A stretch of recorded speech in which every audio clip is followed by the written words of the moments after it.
Hello everyone, it's Anna, also known as Book Anna, and today I am going to be talking about my TBR. Now, I did do a video a few months ago where I went through all the physical books in my TBR, but this one is not about my physical TBR. This is just about my TBR in general, because currently I have 574 books on my list, which is quite a lot. I feel like most of them I added this year because I'm doing monthly new releases, so I have to go through a lot of books for that, but I did have quite a few books on my TBR even before that. Today I am going to go through some of the books. I picked out 10 books, and all of these books are horror books, and I picked up books that came out last year or before that, so none of these are new releases from this year. I think I own only one of them, and that is the latest one. So you're going to see that there is a big range of these books. They're all under horror category, but there's like a big range. So I'm going to be talking about like subgenres of each book as well. The first book that I have is, like I said, the only one that I own, and that would be Mystery Lights by Lena Valencia. This one is horror short stories with some gothic elements and fantasy elements, and it says, set against the stark background of the southwestern desert, Lena Valencia's Mystery Lights glows with the promise and fear of the world we know and the worlds we don't, following women and girls as they navigate dangers both supernatural and existential. Lena Valencia's Mystery Lights is a debut collection of stories about women and girls at a crossroads of mundane daily life and existential dread. From the all-too-real horror of a sexual predator on a college campus to a lost sister transformed by cave-dwelling creatures, Mystery Lights grapples with terrors both familiar and fantastic, introducing an electrifying new voice in contemporary fiction while bringing to light the many faces of the forces that haunt us. I did not want to go into details of what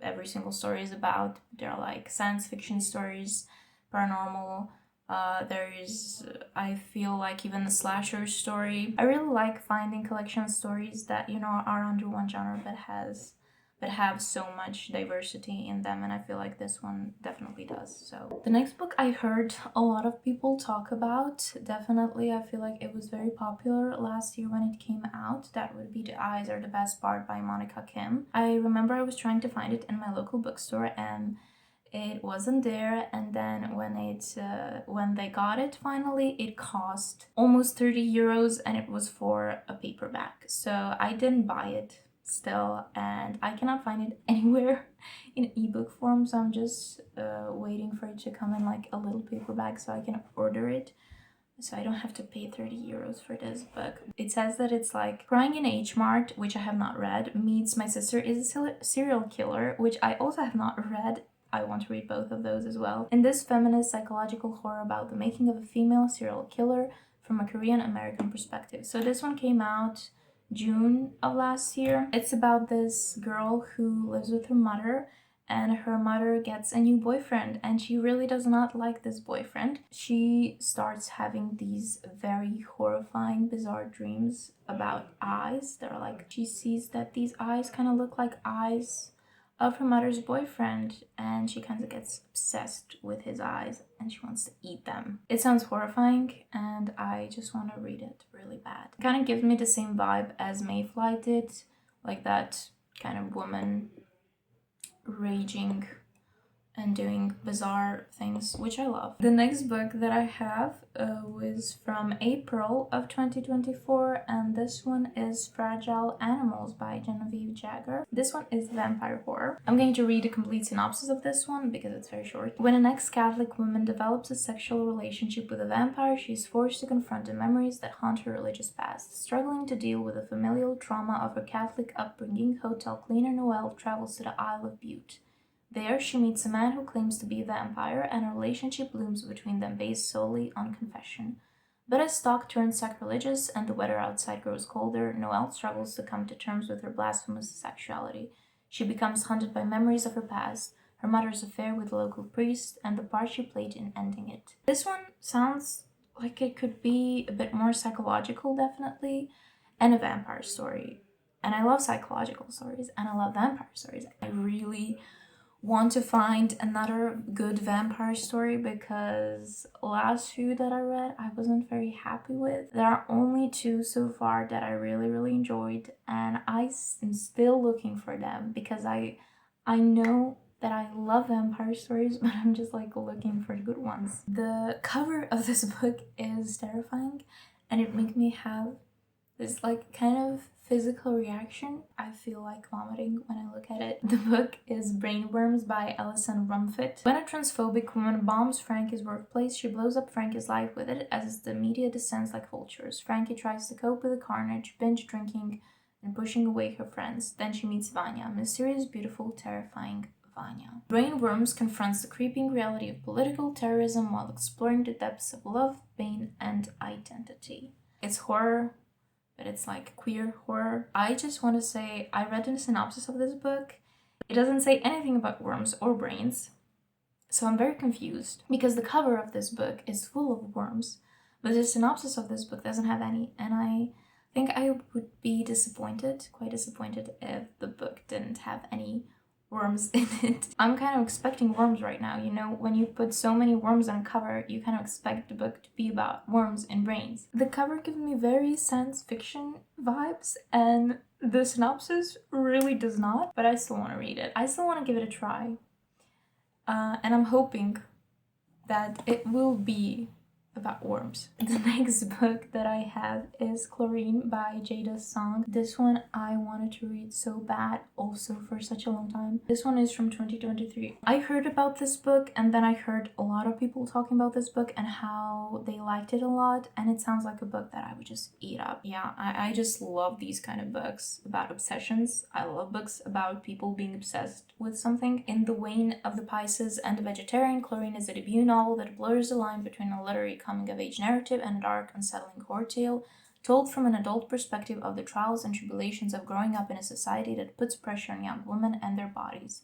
A powerful, relevant novel of immigration, sapphic longing, and fierce, defiant becoming. This is about a swimmer. This girl is a swimmer. She loves swimming, she loves being in the water, she loves the feel of the water on her skin, and she just wants to do that. She kind of wants to become a mermaid, and she will not stop at anything to just do that for the rest of her life. It would be quite interesting to read a book about somebody who's so obsessed with it, because I am so not obsessed with the water, or chlorine, or pools, or anything that has to do with it.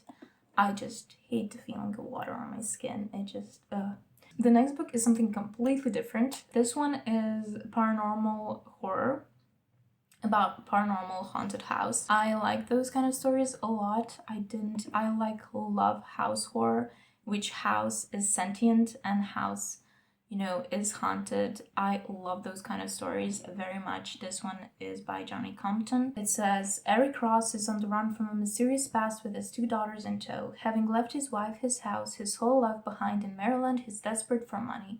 It's not easy to find safe work when you can't provide references. You can't stay in one place for long, and you're paranoid that your past is creeping back up on you. He finds this job in what is called the Mason House, which is this property, is the most haunted property in whole Texas. He finds job there as caretaker, so he starts taking care of this house, and it's very haunted house. This one came out February of 2023. I have not read a house horror book in quite a long time. Really have not. I really do want to though. I'm kind of missing that horror genre. I really like it. I remember I heard someone talking about this book. I don't remember who, but they said that this was their favorite book of the year, and they were telling how great it was, and it sounds amazing as well. It's Tear by Erica McKeen. This one is literary fiction horror. This one is in like the same group as Chlorine. I would put it kind of there in the same group as Chlorine. A reclamation of female rage and a horrifyingly deformed something. I'm going to put a word on a screen because I don't know how to say that, but with the thematic considerations of Mary Shelley and Shirley Jackson's work, and in the style of Hertha Mueller and Daisy Johnson, Tear is both a horrifyingly deformed something and a bristling reclamation of female rage, blurring the real and imagined. This lyric debut novel unflinchingly engages with contemporary feminist issues and explores the detrimental effects of false narratives, gaslighting, and manipulation on young women.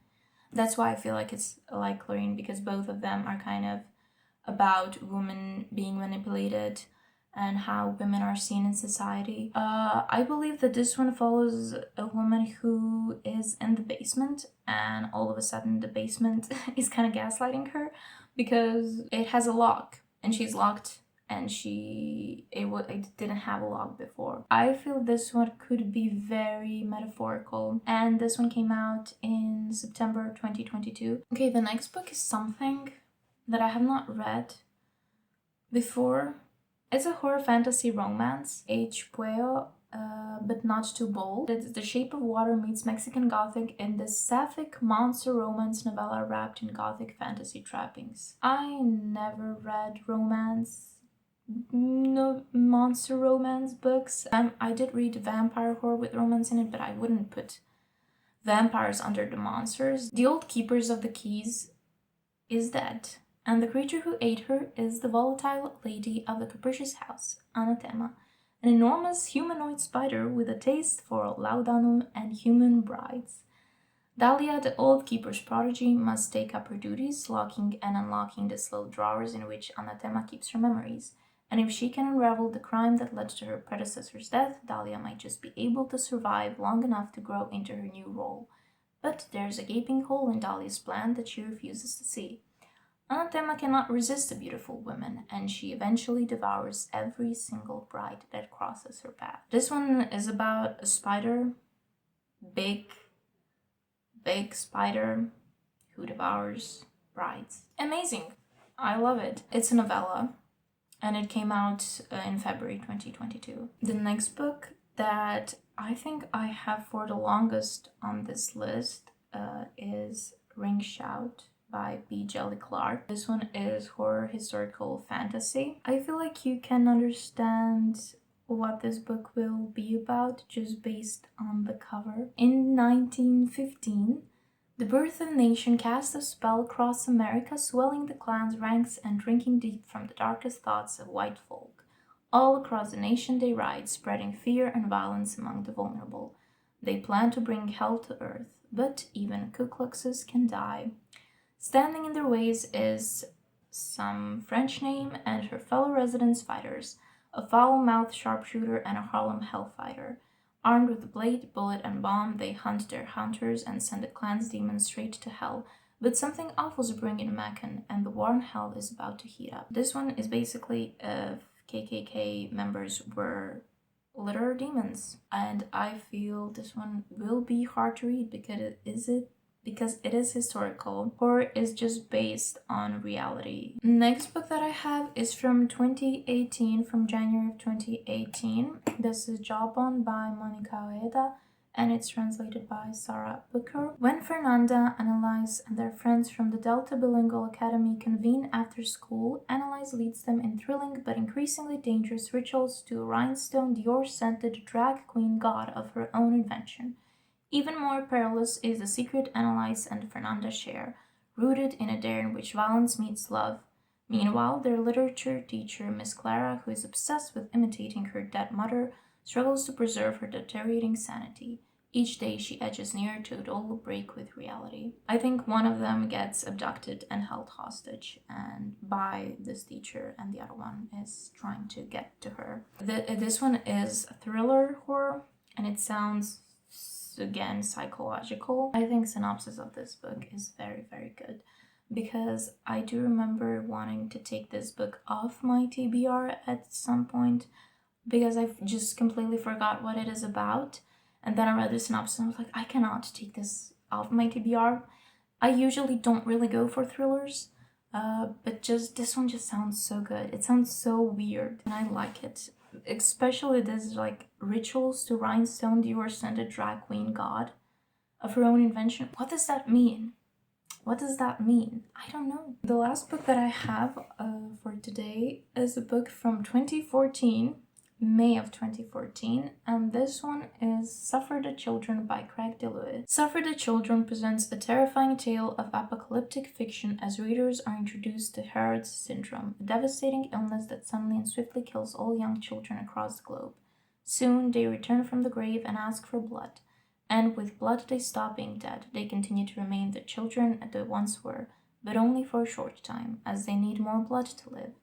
The average human body holds 10 pins of blood, so the inevitable question for parents everywhere becomes, how far would you go to bring your child back? I feel like this book is going to be very, very hard read. It is about children and about parents trying to save their children, which is always so sad to read about. Anyway, those are 11 books from my TBR, and I can do these videos infinitely, because I have so many books on my TBR, and I feel like my TBR has a very good range of like some very, very well-known books to some books that I don't think I heard most anyone talk about. Thank you guys for watching. I hope you find at least one of these books interesting enough to try to read it. I hope that I will be able to read at least the one that I own, and like maybe 2 others from this list